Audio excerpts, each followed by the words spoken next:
Greetings, everyone, and welcome to the Produce Buzzers podcast. We are so happy you have joined us today, and I think you will be too after the show is over, because you will learn a lot about fresh fruits and vegetables, how to select and store them, how to prepare and cook them, and surprising facts about their history and origin.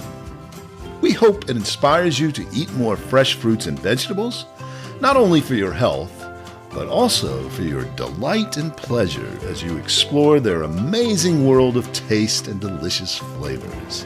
Eating more of them will transform your life in so many positive ways. So settle back, relax, and get ready for another delicious adventure with the Produce Buzzers. Happy holidays, everyone! Greetings and welcome to the Produce Buzzers podcast.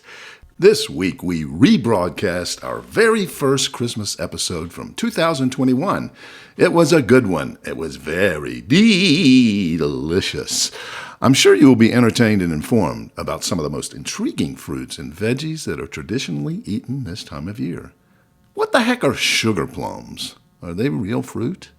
And how many pear trees with partridges will your true love send you during the 12 days of Christmas? And the fruitful tradition of stocking stuffers, including oranges and walnuts. Stay tuned to get yourself in the holiday spirit and have your appetite whetted for some delicious fruits and veggies. So let's turn it over to Edwin Stepp, the host of Christmas Past. Thanks for joining us today. I'm your host, Edwin Stepp, executive editor of Produce Buzz. I'm here with my brilliant and beautiful sister, Teresa Nolan, president and founder of Produce Buzz, along with the fastest veggie maker in the West, our brother, Rick Stepp, and the lovely Cynthia Benedetto. They are both contributors to Produce Buzz and longtime veterans of the produce industry. Happy holidays, everyone. This is our Christmas edition of the Produce Buzzers podcast.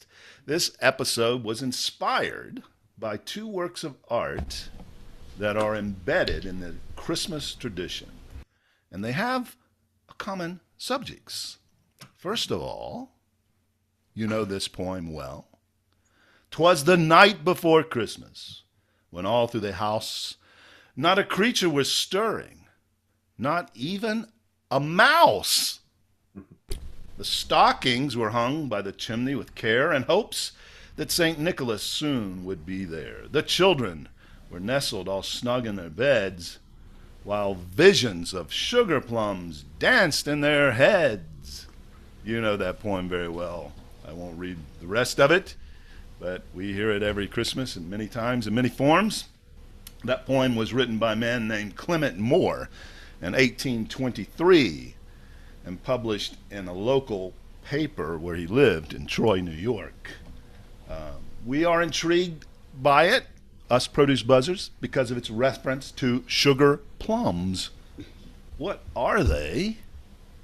Are they fruits? What are they exactly? But Moore wasn't the only one to associate sugar plums to Christmas. A major character in the Nutcracker Suite by Tchaikovsky is the sugar plum fairy. The plot and characters for Tchaikovsky's ballet was taken from a story originally written by a German writer named E.T.A. Hoffmann, just 7 years before Moore's 'Twas the Night Before Christmas poem. That story was called The Nutcracker and the Mouse King.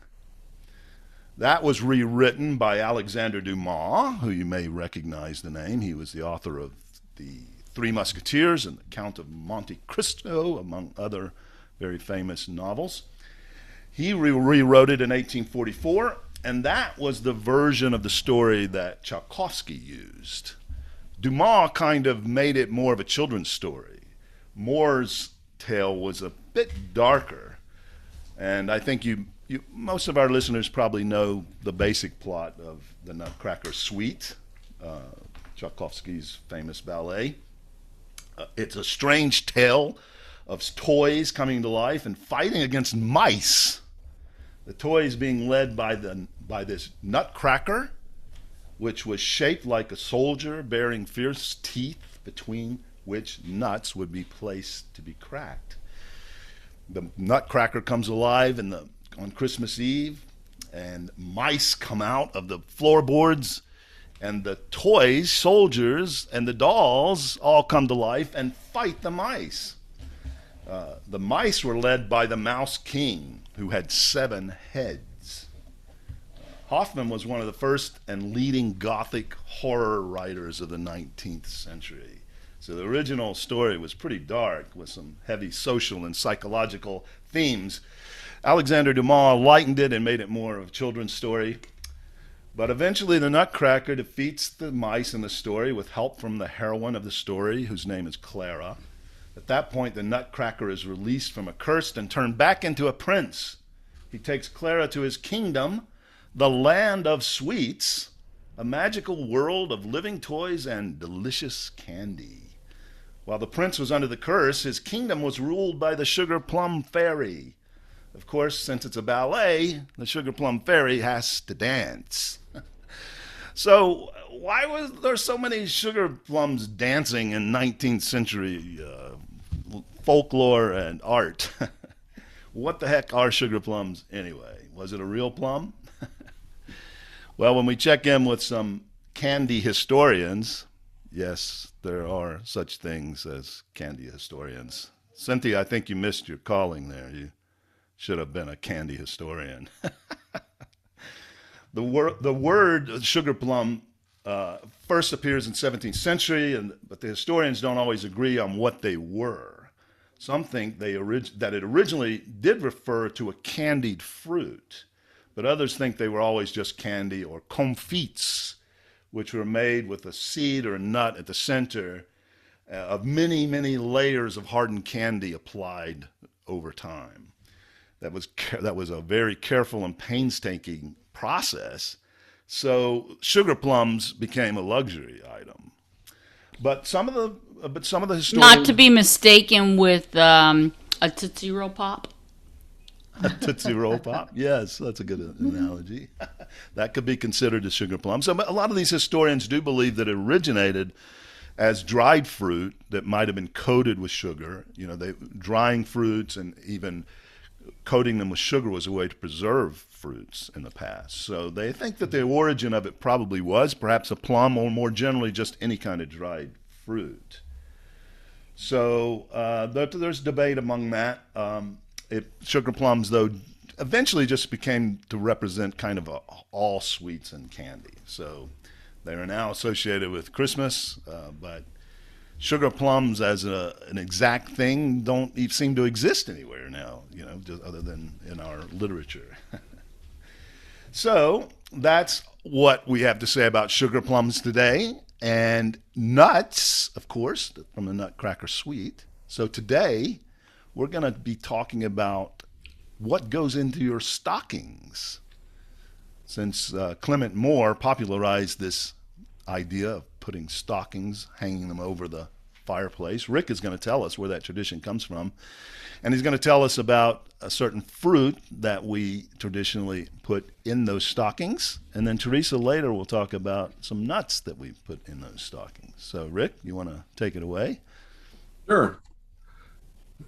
Yeah, so I was kind of curious about Christmas fruit for stocking stuffers. The tradition of the Christmas stocking is thought to originate from the life of St. Nicholas. In some Christmas stories, the contents of the Christmas stocking are the only toys the child received at Christmas from Santa Claus. Tradition in Western culture threatens that a child who behaves badly during the year will receive only a lump of coal. Some people put their Christmas stocking by their posts so Santa Claus can fill it by the bed while they sleep. Here are 4 explanations for the tradition of placing an orange in stocking. The first one is St. Nicholas and his sacks of gold. One explanation for this tradition stretches back hundreds of years to St. Nicholas, who was born in what is now present-day Turkey. He inherited a large sum of money, but devoted his life to helping others and eventually became a bishop. According to the story, St. Nicholas learned of a poor man who wasn't able to find suitors for his 3 daughters because he didn't have money for a dowry. St. Nicholas traveled to the house and tossed 3 sacks of gold down the chimney for each of the dowries. The gold happened to land in each of the girls' stockings, which were hanging by the fire to dry. The oranges we received today are a symbol of the gold that was left in those stockings. That's interesting because in a previous episode, we did a mystery fruit or veggie, do you remember? And it was oranges, and they were originally, in Greek mythology, were called golden apples. Yeah. I wonder if it could be related to that, I guess. Yeah. Was that associated with Christmas or just something he did at some time? Well, that's how the story of St. Nicholas for Christmas came to be. They wanted to have a December wedding. Okay. Yeah, that's what it was. Like most of us in our family have December weddings. That's right. Edwin, me, my brother Leon. We all were married in December. What? Seriously? 28th, 29th, and 30th of December. Why? For tax reasons? Tax reasons. My son Jed was, and his wife were married December 28th also. And my son Phil was married December 31st. I forgot about that. So we've got 2 on the 28th, 1 on the 29th, 1 on the 30th, 1 on the 31st. Yeah. One time when I got married, I got married on January 1st because of tax reasons. Right. Yeah. Second time it was on Inauguration Day. Yeah. But the story about the gold, sometimes the story is told with gold balls instead of bags of gold. That is why 3 gold balls, sometimes represented as oranges, are one of the symbols for St. Nicholas. And so St. Nicholas is a gift giver. This is also the origin of 3 gold balls being used as a symbol for pawnbrokers. I never knew that. Did any of you know that pawnbrokers use 3 gold balls for a symbol? No. I haven't I've been seen to a that pawnbroker before. lately. I've seen it before, but I didn't think about the reason. Why? What do you mean you've seen it before? I've seen it on pawnbrokers' signs. Oh, wow. Pasadena had 2 or 3 pawn shops right downtown. That's I never went in. That's fine, but I mean, I've never seen that. And I've seen pawn shops. Yeah. Mm-hmm. I wonder if Pawn Stars has the 3 gold balls in their logo. Maybe. Yeah. I haven't seen it. But a second tradition is that stockings were a treat during the Great Depression. And I remember my dad telling me this. He grew up in the Great Depression. And that may be why we received stockings at Christmas time.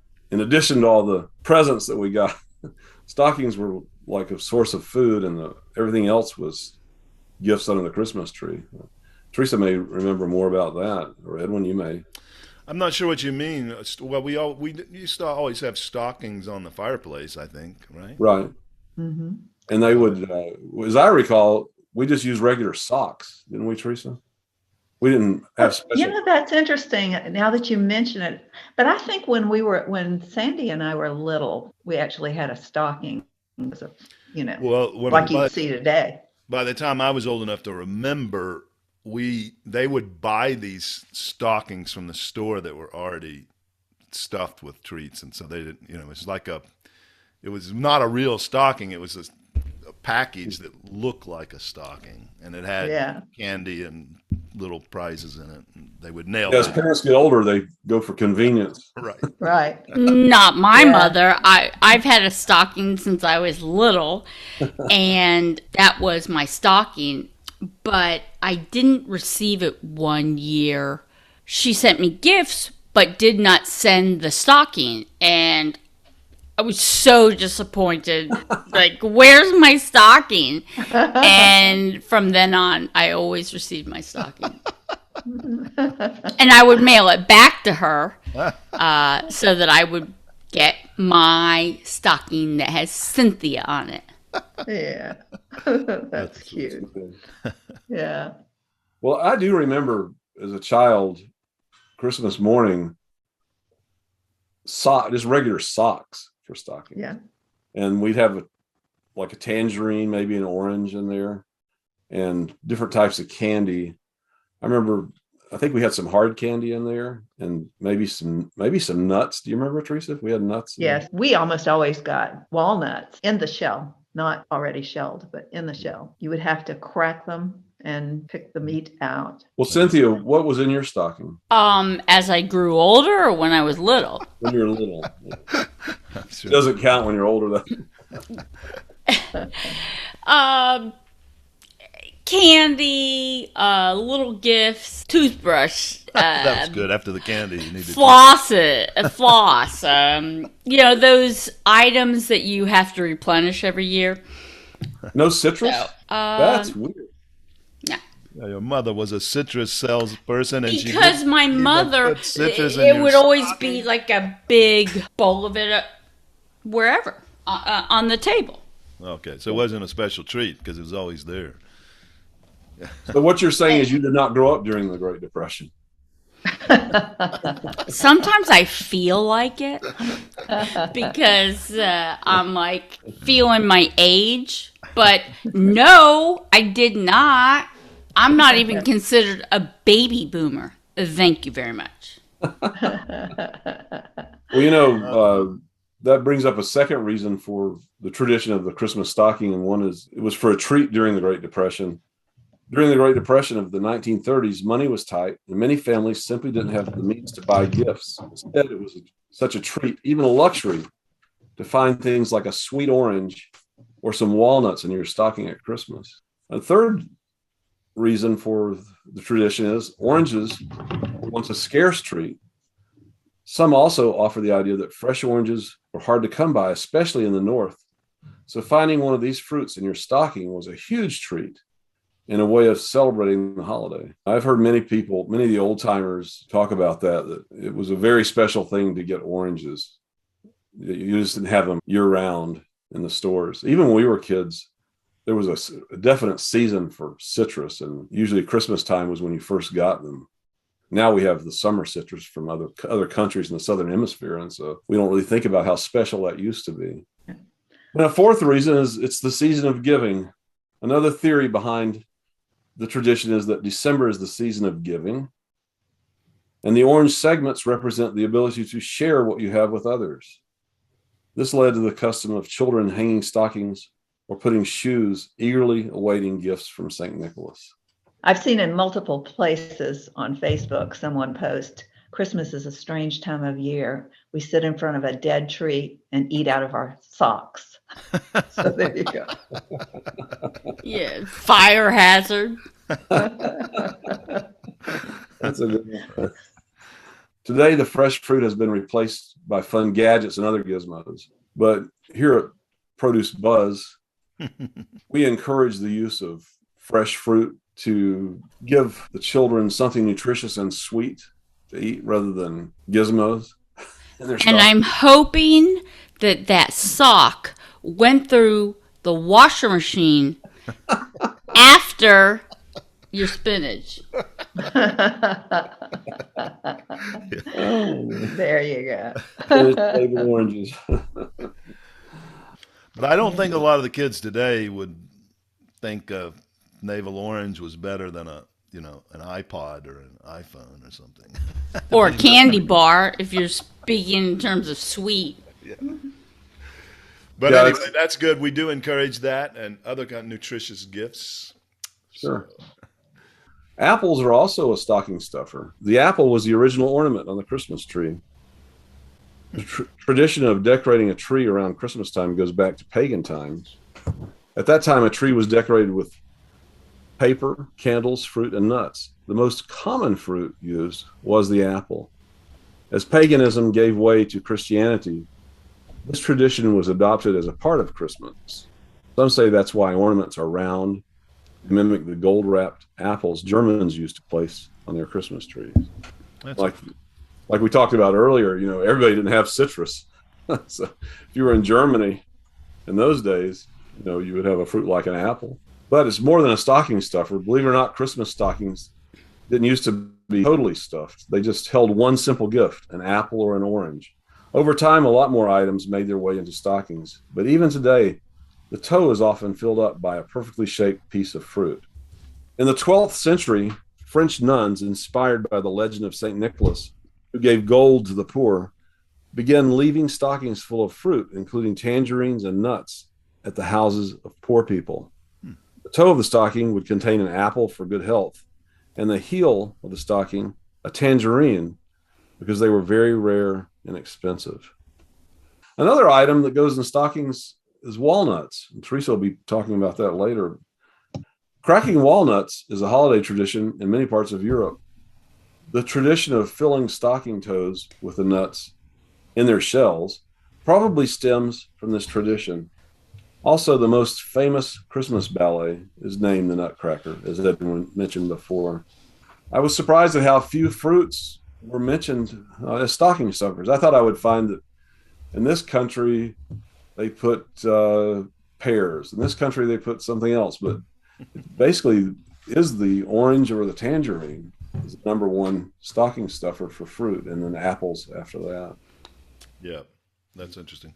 I saw somewhere that pears are used occasionally, but it's obviously not that popular.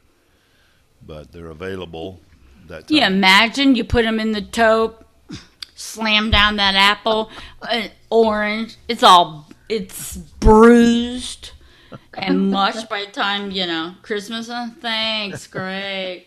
Yes, pears are much more fragile, so maybe they shouldn't go down in the toe underneath the apple, the orange, or the nuts. But pears do have a significance to Christmas and this month of December, and we're going to talk about that a little later. But first, we're going to talk about the other stocking stuffer star. Teresa Nolan's going to tell us about walnuts. Well, as I mentioned before, we would get walnuts in our stockings, and they would be in the shell. If you struggle to crack a walnut and then extract all the meat inside, you'll know that you probably burn as much energy getting that out as you would consume calories. So I always thought maybe that God protected those kind of nuts in that way to keep people from overeating them, because all nuts have a lot of oil in them. And again, oil is one of your most calorie dense foods. Hey. But yeah, my parents used to have, not only with the nutcracker, they would have a pick that you could just pick. Oh, that's right. Yeah. right. Yeah, we had both of those available for use on Christmas morning. That was good. Yeah. Some fruits and vegetables look like the organs that they protect, so to speak. Slice a carrot in half and it looks like an eye. And the same is true for a kiwi fruit. You slice it in half and it looks like an eye. And kiwi fruit will protect you from an array of eye diseases. The walnut is similar in appearance to the human brain.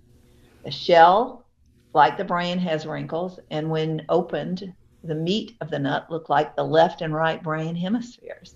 The nutritional value in nuts is that they are very good for your brain. Walnuts are what botanists call a dry fruit with a high oil content. Tree nuts such as chestnuts, hazelnuts, pecans, and walnuts are the fruit of their trees. Yeah, Right. so are they technically not nuts then? Like peanuts are not technically not nuts, they're legumes, but No, walnuts are nuts. okay. They are nuts, but they are the fruit of their tree. So, Okay, got it. we've been all trying to classify the products we talk about as either a Right. fruit or a vegetable. And Yep. I wasn't sure whether they fell into their own category but they are a fruit. So And once you get done picking them out, it's the fruit of your labor. that's right. Yeah. Okay. So walnuts contain a lot of healthy fats, fiber, minerals, and vitamins such as B6. B6 plays an important role in providing oxygen to the brain and helps the body use and store energy. Walnuts are the only nut to contain a significant amount of plant-based omega-3. The omega-3 fatty acids are unsaturated fats that play multiple roles in important anti-inflammatory processes. Our bodies can't produce omega-3 acids on its own, so we have to get these fats from food. Many nuts contain monounsaturated fats, but the benefit of walnuts is that they are made up of multiple unsaturated fats. Now, fish are the best source for omega-3 acids, but for vegans and veterinarians, I'm leaving that in. Okay. For vegans and vegetarians, walnuts are a good choice. 1 ounce of walnuts. Veterinarians also recommend them. Because they don't have to eat their own animals that they take. Right. Especially veterinarians that care for fish. Yeah, exactly. I don't have to. I don't have to scale it. It's just easier. Right. 1 ounce of walnuts have 4 grams of protein, 2 grams of fiber, and are a good source of magnesium. Walnuts reduce oxidative stress and inflammation. And some studies show that they may help with advanced brain diseases such as Alzheimer's and Parkinson's, and even reduce depression. Some of the benefits of walnuts is that they can help reduce LDL cholesterol. When you buy walnuts, you want to store them in the freezer, because if you leave them out at room temperature for too long, they will go rancid, and you can tell if they've gone rancid by the smell. Think of the smell of paint thinner, or if you've left an oil out too long, you can smell that rancid smell. Does that count even if it's been shelled? Especially if it's been shelled, because they will last longer at room temperature with the shell on.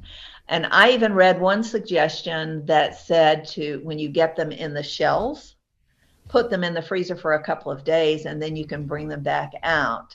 So the bags of nuts that I have for baking, I need to pop them in the freezer or the fridge? I would keep them in the freezer. I keep all mine in the freezer, and it only takes a minute or so for them to thaw. It's not like they get hard as rocks that you can't consume them. So yes, leave them in the freezer until you're ready to use them. Probably nothing that a microwave wouldn't help. Well, a serving of walnuts would be 1 ounce, or about 14 walnut halves, and it contains about 185 calories. You can use walnut oil as a substitute for olive oil, but you don't want to heat it too high. The heat will destroy the nutritional benefits, and the smoke point for walnut oil is 400 degrees. You can grind walnuts into a fine flour and use it in a gluten-free recipe, such as as a sauce thickener, because it's completely soluble. Just pulse the nuts in a food processor, but don't over-process them, or you will have walnut butter. To make your own walnut oil, you can take about 1.5 cups of walnuts and put them in the oven at about 300 degrees for no more than 12 minutes, because you don't want to burn them or roast them, but basically you just want to get the oil started to come out of them, and then process them in a food processor. It will make a very thin oil. And I have also made walnut butter by just taking the walnuts, not roasting them, and putting them in the food processor and let it run until the nut butter is at the desired consistency. I've used walnut butter as a substitute for regular butter in recipes. You can take the walnut butter, maybe add a little honey to it, and put it on your toast or bread. Another use for walnuts, of course, is in an apple salad. And although I love Waldorf salad, I try not to use mayonnaise. As you know, I'm trying to avoid these types of oils. So I just chop up an apple, grapes, and toss in some walnuts. And if I'm going to wait a little while before I serve it, I might put a little orange juice over it to Don't prevent forget the celery. celery.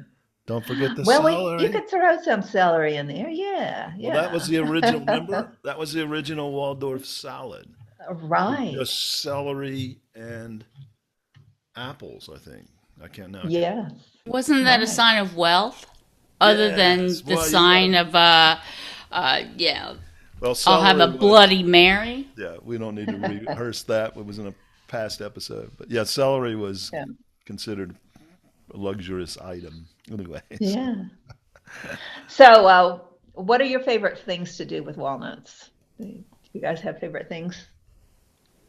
You're not going to like this, Teresa, but I love them in my chicken salad that I make. Oh, yeah, that's good. But it's got Absolutely, with some homemade mayo. Yeah, I've never done the homemade mayo, but you gave me the recipe, so I'm going to try that. But it's fantastic in the chicken salad recipe, walnuts. Mm-hmm. Celery there too. You got to have that celery in the Yeah. chicken salad. So, Well, and This is I a made an arugula. I think I mentioned this. We got talking about pears today as well for our Christmas episode. Arugula with pears, goat cheese, and walnuts. Sometimes pecans. Pecans or walnuts. I go back and forth. I like arugula with a beet salad that I make. Oh, yeah, that's good. I've had that before. Also with goat cheese. Beets, arugula. Yes, yes. You haven't had my. Okay, when you come Beet in to salad. make it for me. I know, right? What about Rick? I bet he's got a microwave recipe. I've never tried roasting nuts in a microwave. But really, for a while we'd buy those big bags of walnuts at the club store, and no salt, just eat them like a snack. The problem is they're already shelled, and you buy a big bag of them. It's easy to eat too many of them as a snack. Right. So it becomes counterproductive. If you can discipline yourself to just eat, like Teresa mentioned, an ounce of walnuts with no salt, I mean, it's very beneficial for your health. Yeah. and they really fill you up too. They're really good when you're hungry. It seems like walnuts will fill you up faster than just about any other nut that you eat. So Not an ounce. That's not going to do it for me. It's very difficult. put it on some other fruit, like on a pear or something like that. Really good that way. Right. And I did see a recipe for a walnut-based taco where you use black beans and walnuts. It's almost like a meat when you grind it up with oregano and cumin and chili pepper and coriander, and it would make a nice little taco. So Almost being the operative word. just try it. You'll like Teresa, it. the last time I stayed in my suite at your home Yeah. in Plymouth, you always ate clean, but you Uh-huh. didn't eat crazy clean by my standards. Good Lord, do I have to have delivery dudes come over and, like you're going to serve me some plant-based, blah, blah, blah, blah, blah. You might be surprised at how much you like some of these vegetarian-like preparations that I come up with. Yeah, I stayed And- with her in your suite not too long after she returned from Did her you squeegee the shower? I always squeegee the shower, yes. And anyway, it was not too long after she returned from Pritikin where she began to change. The downfall of... And she made several meals that were absolutely delicious without all the oils and the salt and everything. So She's a great cook. gotta try it. She is. And very Well- Teresa, do you still put walnuts in your oatmeal? Yes, every morning. Mhm. I have oatmeal with apples, banana, and walnuts. Yes, No it's kiwi? really good. No kiwi comes side. later in the day. I like raisins in it. Yeah, me too. Oh yeah, that's good. Cranberries. Now your assignment is to make a kiwi Waldorf salad. The kiwi for the apples. See how Yeah. It doesn't. It probably wouldn't hold up enough. No, it would have to be something that you could keep the skin on. But you know what? That would make a good dressing. Teresa said you use the orange. You could, pulverize the kiwi and have it as a flavoring. That would be. 'Cause Or that's you basically could- what would happen to it if you put it in. It would probably just fall apart, become like a dressing. Right. Yeah. So, but if you sliced it, you could use it as instead of like a crostini or something, like a piece Oh, yeah. of bread. Good idea. Cross it. Yeah. If you're going to put kiwi fruit in, say, a dressing, and you're going to use a food processor, you want to try not to chop up the seeds because that can change the taste. You get a little bit more bitterness Oh, from really? the seeds. I'm not- Yeah. Oh, I didn't Actually, know I've that. never tried it. Changed the taste?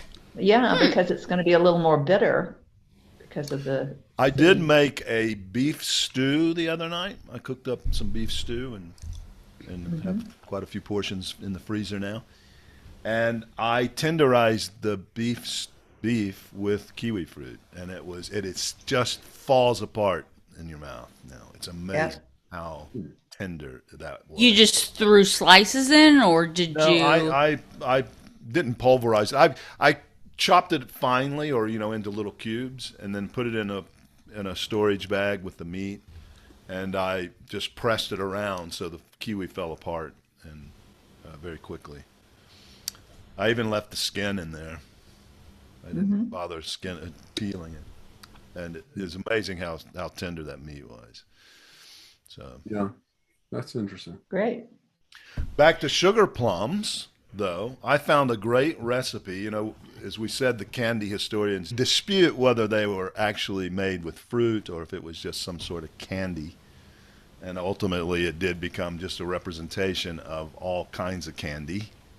So those sugar plums dancing in the heads of those children at night, they were probably all seeing different kinds of things.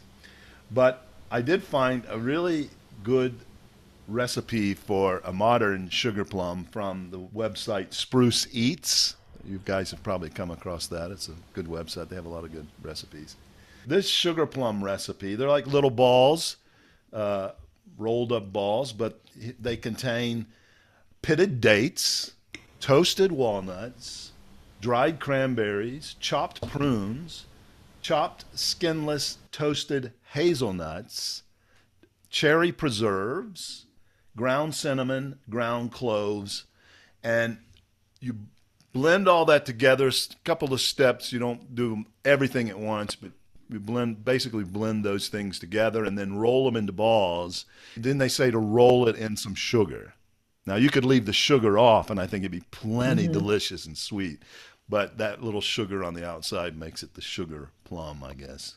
So that's a pretty healthy recipe, other than the cherry preserves. But there's not a lot of cherry. It's only like 2 tablespoons of cherry preserves and about 3 cups of all the other stuff. Do you need the cherry preserves for a binder? I think that's what it's for, yeah. And it said not to pulverize all those nuts too far, but you're going to grind them down. But as Teresa said with the walnuts, you don't want it to become a butter. So you got. But can't you use flaxseed? Add a little water, doesn't that become viscous? Well, it's not in this recipe. You know more. I've never used flaxseed for anything, so I don't know what to say about that. And you could use coconut sugar that has a fraction of the calories and not. Or to avoid the saturated fat from coconut, you could use date sugar because that is available. Date sugar. And this has dates in it. A half a cup of dates to a half a cup of walnuts. And then those are the 2 primary ingredients. And then just a quarter cup of prunes and a quarter cup of the hazelnuts and a quarter cup of dried cranberries. You could probably substitute raisins for those cranberries because the dried cranberries generally are infused with sugar. So I would probably substitute. To make it a little healthier, probably better wouldn't you agree, Teresa? The raisins would be better? Probably so, yeah. There's still a lot of sugar in a raisin, but it's not. And dates are not sugar-free. Come on. No. But that's more natural sugars. Am I right about that, Teresa? Yes. Sugars are going to be better for you. Whereas those dried cranberries, they use, what do they use? Corn syrup or something to infuse. Yeah. Make them sweet. So that's processed sugar. So anyway. So you see what we did there, Produce Buzzers podcast fans? We brought it all back around and tied it together. 2 of the great stocking stuffers, sugar plums and walnuts, and into a modern-day sugar plum recipe. We'll post that online soon, so you can make it for your holidays. A very healthy sugar plum recipe. Thank you, Rick, for all the history behind why we hang stockings by the chimney with care. And to Teresa for all that information about one of those stocking stuffers, walnuts. Now we'll shift to another fruit that has some Christmas significance. Well, Produce Buzzers podcast fans, it's December, and did you know that December is National Pear Month? It's interesting because pears come in the fall. They're probably mostly all harvested in North America, Northern Hemisphere by now. But they can hang around for a while. They're a storage fruit if you store them properly. And December's a very popular time to use them. But did you know this? Pears are related to roses. They are in the rose family, which you may be surprised to learn that also apples, cherries, peaches, and almonds are in the rose family. So that's something a lot of people don't know, but they're flowers. If you've seen them, the flowers of all of these different trees, they do resemble wild rose flowers. And if you have rose bushes in your yard, you've probably noticed that the flowers will eventually turn into a fruit, which is called a rose hip, which looks similar to a pear, apple, cherry, a little bit, a very small one, of course. And that rose hip is edible, as you probably know. They're used in making teas and other things, syrups. The Indian cuisine, they make a rose hip syrup that they pour over desserts and things. The oldest known occurrence of the cultivation of pears was in China as far back as 2000 BC. The Romans cultivated them and had at least 36 different varieties that we're aware of. That's according to Pliny the Elder in his book on natural history. The Romans brought them to the British Isles. And today there are over 3,000 known varieties of pears. But here's something that's unusual. Wood from pears is one of the most preferred woods for making a lot of different items, especially woodwind instruments. It's great for making woodwind instruments because when it is dried out, it's very stable and it doesn't warp very much. It's also a favorite for architects' rulers and T-squares, again, because it doesn't warp very easily. So I thought that was interesting. And we're coming up on Christmas. And of course, it was in the first gift in the song, 12 Days of Christmas. But I always had a question about that song. Did the singer's true love give the singer 12 partridges in 12 pear trees? Because it's, at the end of it, on the first day of Christmas, they got a partridge in a pear tree. And then the second day of Christmas, they got, what did they get on the second day? I forget. 2 turtle doves. 2 turtle doves and a partridge in a pear tree. So now do they have 2 of those? And as at the end, they have 12 of them? No. No, Beginning because of a small orchard. no, because then it would say and we added a pear tree. No, give 1. No, I think they got 12 of those. So that was the star gift. I mean, the partridge was also a good gift, but 12 pear trees, like Teresa said, a small orchard. But that would also mean they got 30 French hens in total. Yeah. What really interests me is the 7 maids of milking. That would be like 56 maids of milking. And I wonder how many cows came with that. Maybe 7 cows or 2? Or just the 7 maids and 1 cow? Oh, is it referring to milking cows? Well, Yes. what else are they milking? Uh-oh. This is not National Geographic. I thought that meant they were lactating.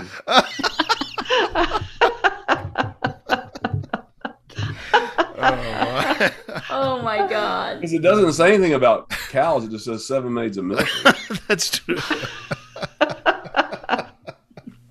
I don't think that they would be putting that into a child song. True. Some of these songs were not, like all those nursery rhymes that we grew up with, they were not for children. They were Right. political, mostly Political. political. Yeah. And sometimes not really X-rated, but they were edgy. So pears are 84% water, like a lot of fruits and vegetables, very high in water, but they are very nutritious despite being mostly water. An average size pear will give you 10% of your recommended daily allowance of vitamin C, 8% of your vitamin K. But listen to this, it will give you 16% of your recommended daily allowance of copper. And as expensive as copper. Any pear? Well, pears in general, I'm sure they differ, but Okay. variety to variety. But what is important about copper for your health? Since you can't take the copper out of a pear and cash it in on the metals market, you've got to put it in your body.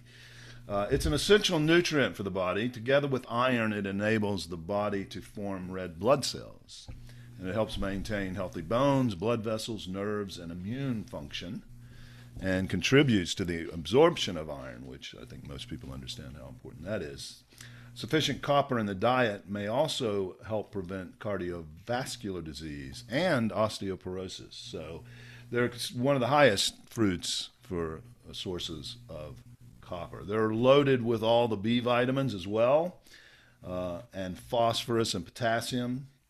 And they are one of the best sources of fiber. And as Teresa has noted a couple of times on past episodes, even better than apples as far as fiber. One ranking I saw has them at number 9 for fruits containing the most fiber, just behind kiwi fruit, which I think is where our discussion came in on the fiber of these things. That same average pear will give you 22% of your RDA of fiber. And studies have shown that pears can benefit your health in several ways, including improving gut health, helping to prevent cancer, heart disease, diabetes, and they have been shown to help in weight loss because of that high fiber and water content. So eating a lot of them while you're trying to lose weight can make you feel more full and less hungry. And a couple of studies showed that participants who ate 2 to 3 pears per day lost an average of 11 inches on their waistlines. So pears are mostly, you probably mostly eat them by themselves, or just slice them up and eat them as a snack, or maybe with some other fruits. You can just bite right into them, of course. Wash them thoroughly, but don't bother peeling them.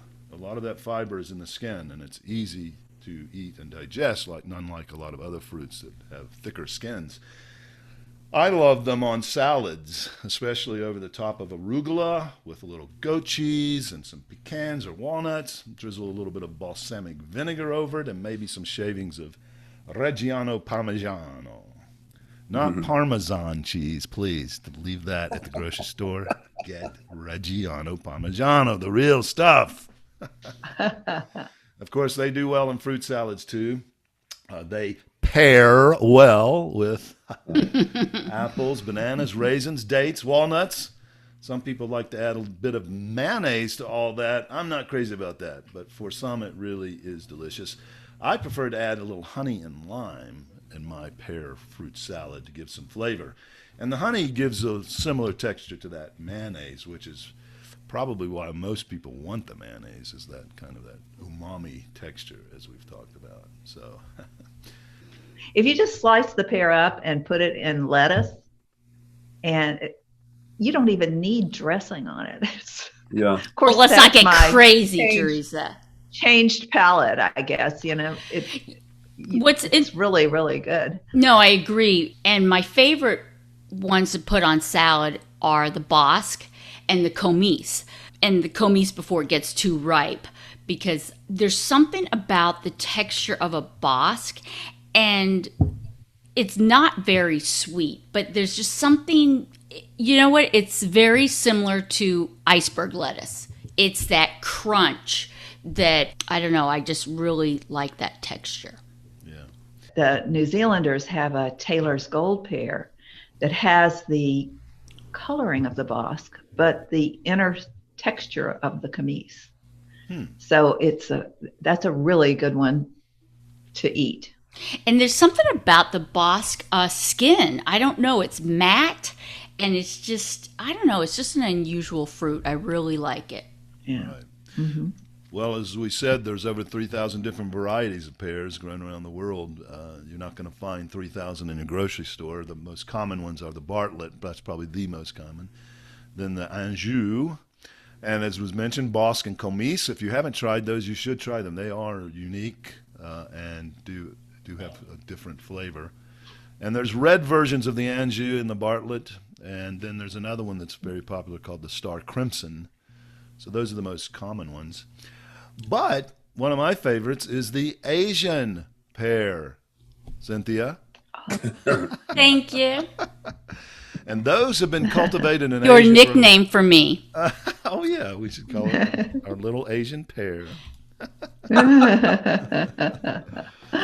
The Asian pears, when I first saw them, I thought, this must be some kind of hybrid. But I learned quickly that they have been cultivated they're one of the oldest pears, actually, been cultivated in Asia for over 3,000 years. And has the same consistency, very much like a Bosque. Interesting. Yeah, it is. It's a little crisper than a Bosque, isn't it? They're like crunch and juice. Yeah. When they're ripe, you crunch into them and they just melt in your mouth. So in Asia, the biggest and best quality of those become very prized gifts at different times of the year and holidays, or for any time in the Asian cultures. They like to give those as gifts. And in China, they think they are a symbol of good fortune. They are planted in yards or various places in the yards to ward off evil and misfortune. But in China, they also have a saying about them that might not be considered good fortune. The expression is share a pear. Because the word for pear in Chinese sounds exactly like the word for separate. If you say to a loved one you wish to share a pear, it can mean you wish to part ways with them or break up. So don't share a pear. You don't want to send the wrong message. Oh. I keep hearing an expression, grow a pear, but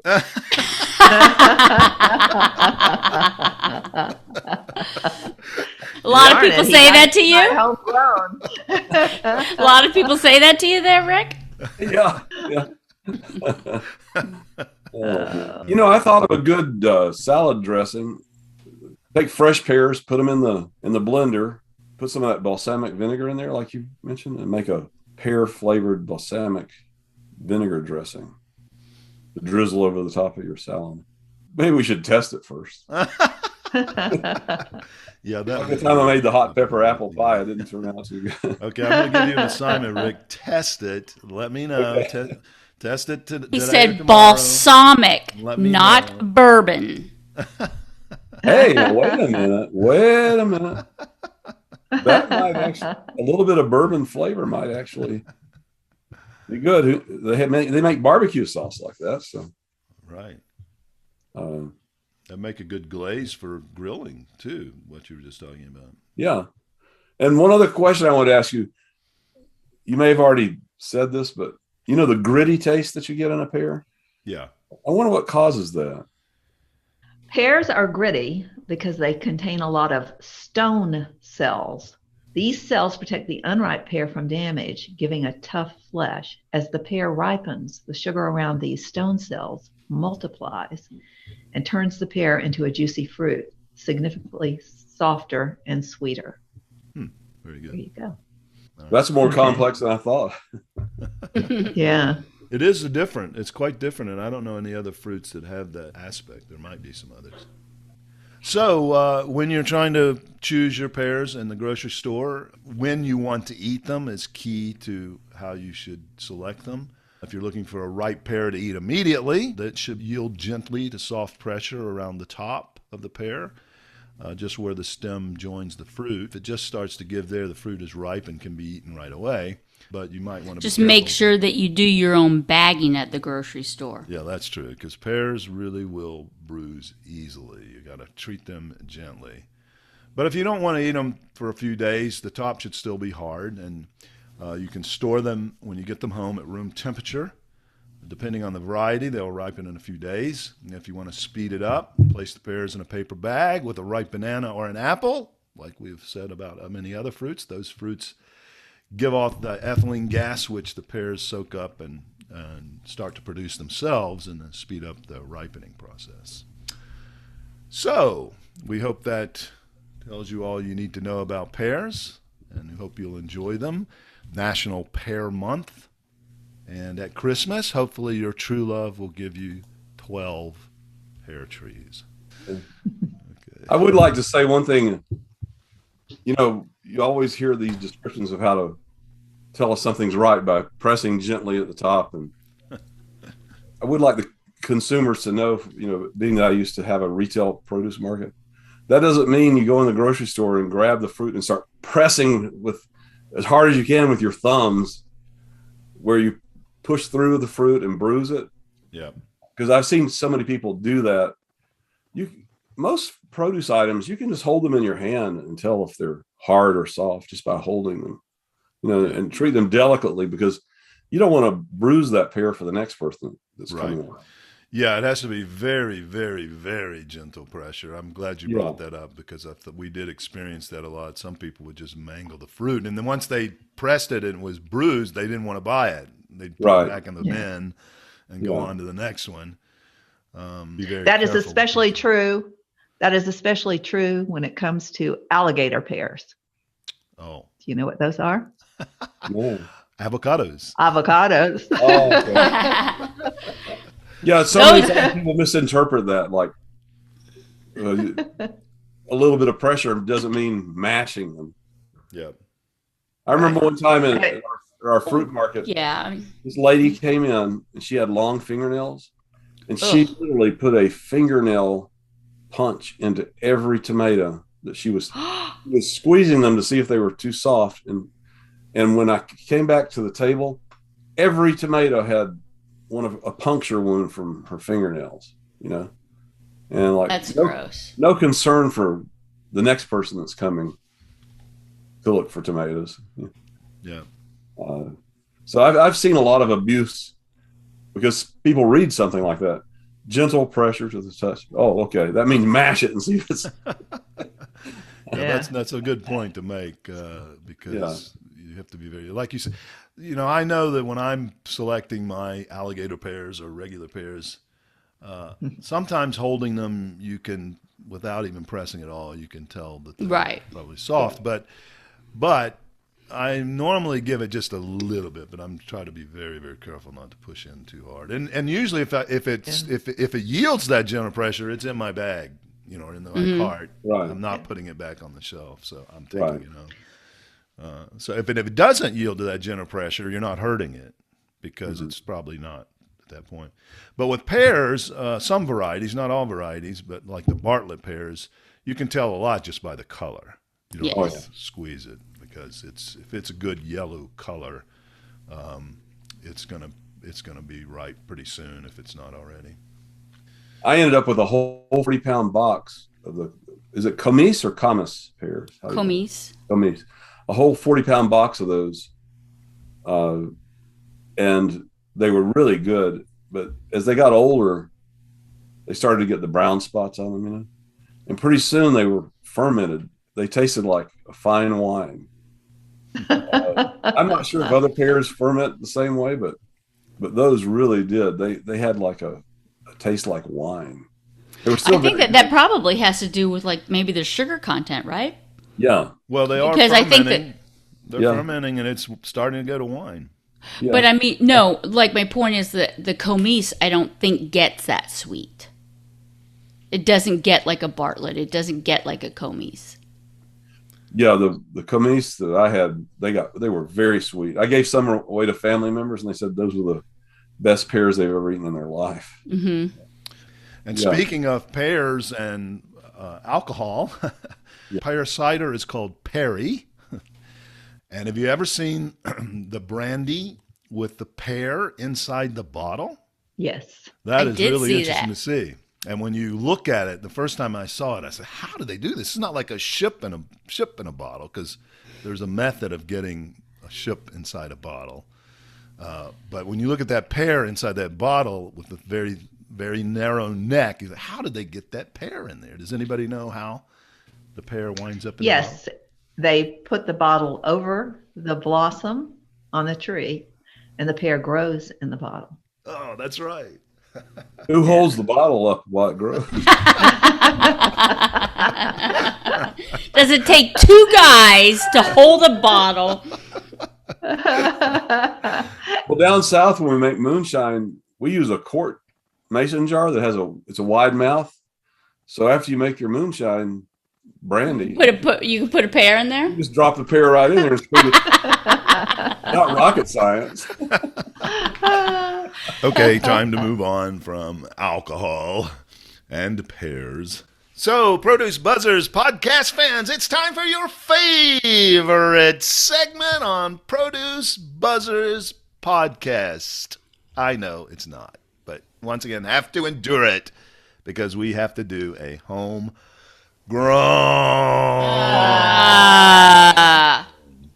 Teresa, what's our pun of the day? Okay, it's a question. What do you call a walnut that likes to exercise? Okay, wait a minute. Give us time. Think about it. What do you call a walnut that likes to exercise? Cynthia? Come on, you can get it. Rick? I know this can't be the answer because it's too simple, but is it a health nut? You are so right. Yay! Well done. Congratulations, Rick. Okay, Talk now- about a blind squirrel gets a walnut every now and again. That's the correct answer? That is the correct I answer. can't believe that's too easy. Yep. Too nutty. It was just too simple. It was too simple. I didn't get it. What the hell's that? That's why I said blind squirrel gets a nut every now and again. Okay, let's leave the blind squirrels to their nuts. We've got enough nuts around here for everyone.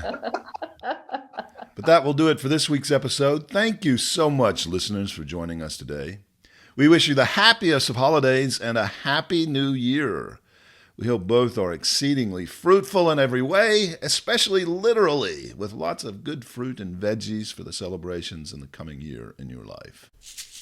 Well, thank you, listeners, for tuning in to the Produce Buzzers podcast, brought to you by Produce Buzz, the gathering place for lovers of fresh fruits and veggies. We hope you were entertained a bit and educated a lot about fresh produce. Be sure to join us next time. And please tell your friends to do so as well. Like, share, and comment on our Produce Buzz Facebook page. And check out our website at www.producebuzz.com. There you will find articles about fresh fruits and veggies, how to select, store, and prepare them, as well as lots of interesting facts about all the wonderful bounty the earth provides for us. Until next time, be fruitful, and don't forget to veg out.